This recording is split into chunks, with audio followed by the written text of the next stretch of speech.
Pas besoin d'entrer sa carte dans un lecteur ni de composer son code, mais attention, ça n'est pas sans danger.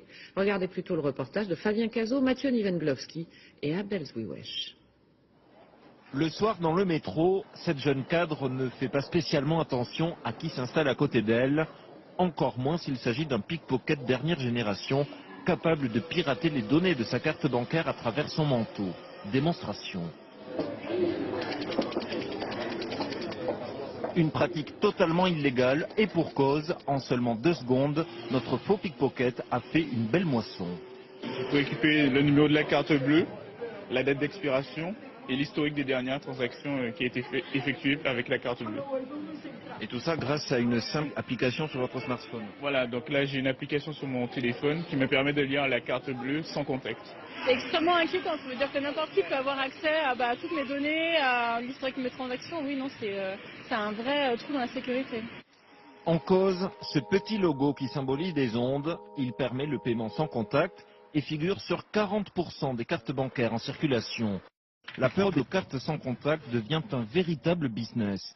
Ce fabricant de portefeuille n'a pas hésité à lancer une gamme en aluminium certifié anti-rayonnement magnétique. La particularité de ces portefeuilles en aluminium, c'est qu'ils agissent vraiment comme une cage de Faraday et qui rendent toutes nos cartes qui sont maintenant qui émettent, ça permet de les rendre muettes et de se prémunir de toute forme de fraude. Tant que tout risque est écarté, le produit est parfaitement sécurisé et vos données personnelles et bancaires sont protégées. La fraude aux cartes sans contact reste encore marginale selon les fabricants. Les clients qui en seraient victimes peuvent demander à leur banque des indemnisations.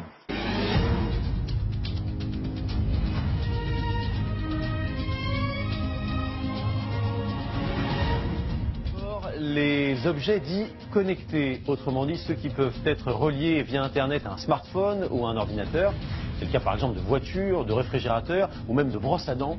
Le phénomène se développe à très grande vitesse et cela attire les pirates informatiques. Quels dégâts peuvent-ils causer? Fabrice Collaro et Olivier Cresta en tant qu'été. Parmi nos objets connectés, il y a aussi les passeports biométriques et les nouvelles cartes bancaires qui sont dotées d'une puce sans contact pour payer des petits montants.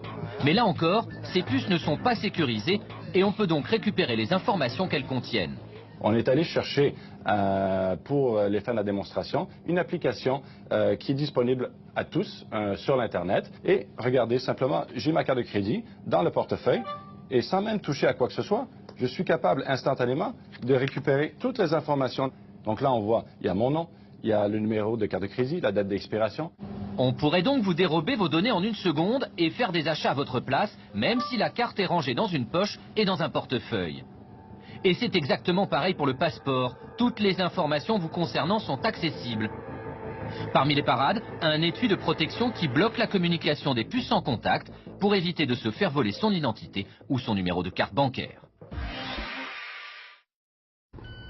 Payer avec une carte bancaire sans contact, c'est aussi simple que de prendre le métro avec son pass Navigo. Depuis le mois de mars, tous les Français sont susceptibles de recevoir cette nouvelle génération de cartes lors d'un renouvellement. Le hic, c'est qu'il y a une faille de sécurité.